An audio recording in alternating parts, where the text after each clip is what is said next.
Remember this game? It's been a while since we've talked about Temtem, but there is no better time than now. Crema, the Spain-based development team behind the game, just released their roadmap for the game's future through summer of 2021. If you watch my video on if Temtem is worth your money, then you already know I really enjoy it. Sure, the game comes with the same issues that any early access project would. The story isn't finished, and the things that you can do once you've beaten the content that's out are limited, mainly to competitive battling and Luma hunting. But the foundation for a really good game is there, and Crema says they have plans to expand upon it. If you're looking for a different take on the Pokemon genre, I would really recommend it. And if you haven't seen my review of Temtem, the link should pop up now. Go watch it, get caught up, and then come back to this video. The developer roadmap runs all the way through summer 2021, and it looks really promising. I want to dive into everything they want to add to the game in that time frame today. Here's a glimpse of the entire content roadmap. We got this information in two parts and a lengthy blog post on the game's website. We'll begin with what's slated to come in spring of 2020. The developers promise to expand on the competitive battling foundation. They're going to do this by adding ranked matchmaking. This is a welcome change, since the only way tamers can battle it out is to find someone throughout platforms outside the game. That's Twitter, Discord, and others.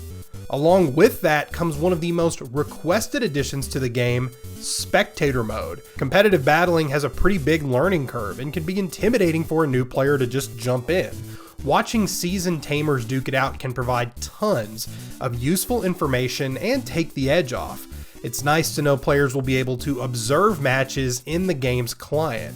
For now, we'll just have to make do with Twitch streams and YouTube videos. I'd recommend checking out players like Karth, Snitch, and the Temtem Arena channels to get a taste of competitive battling. The links for each of these will be in the description.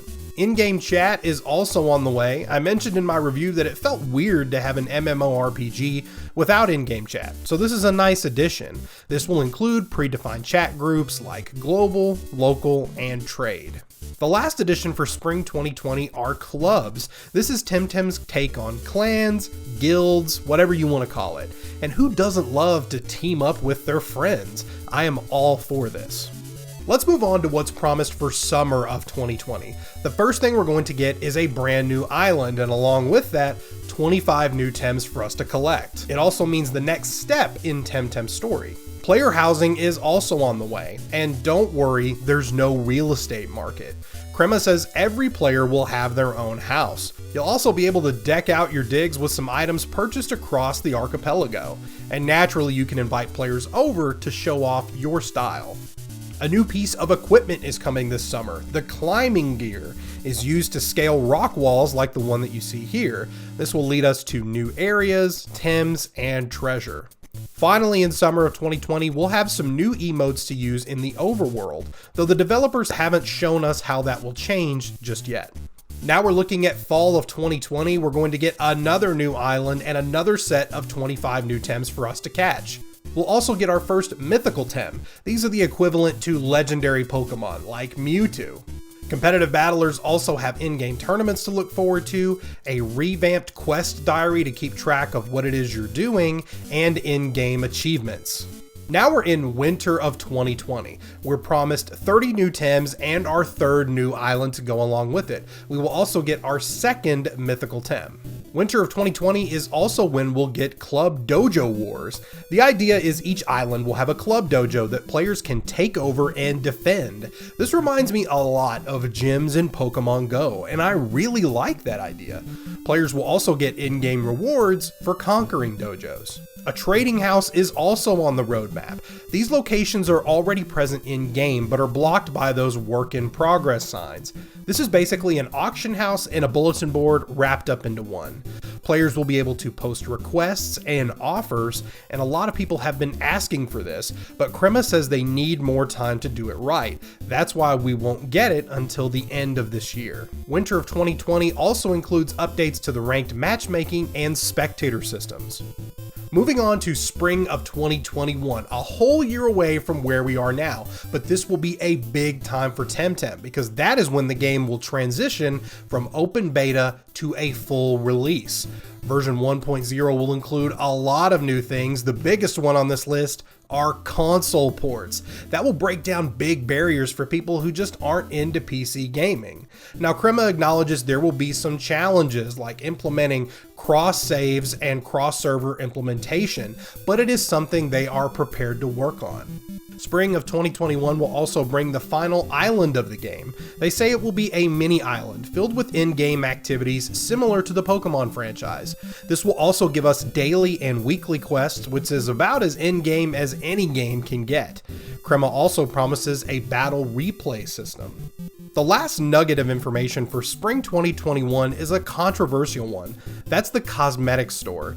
I can understand people will be a little sour on this announcement.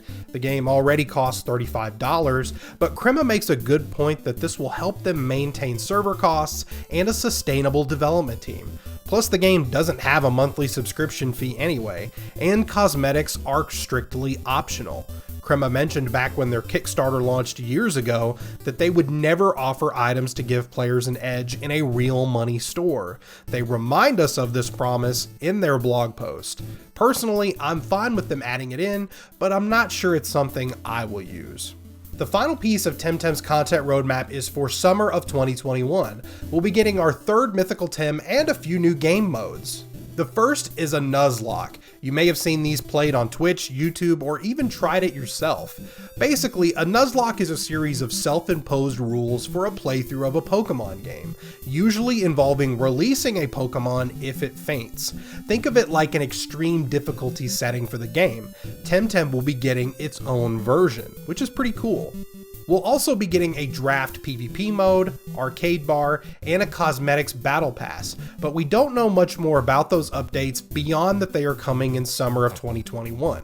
That is Crema's plan for Temtem's future through the next year and a half. And I know, looking at this list, it seems like they are making a lot of big promises, and they're going to have to work really hard to make sure that they can deliver on everything they say we'll be getting. I wouldn't be surprised if this content roadmap changes as we go, but personally, I'm pretty excited. Temtem already has the foundation of a really strong, charming game that I really like. So seeing features expanded upon and giving more reasons for players to stick around, players who have dropped the game to come back, all of those things are awesome.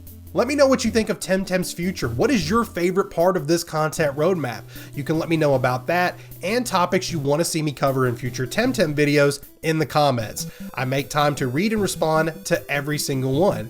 And as always, if you enjoy this content, you can give it a like and subscribe so you know when my next video comes out. Thank you so very much for your time, and until the next video, I'll see you later.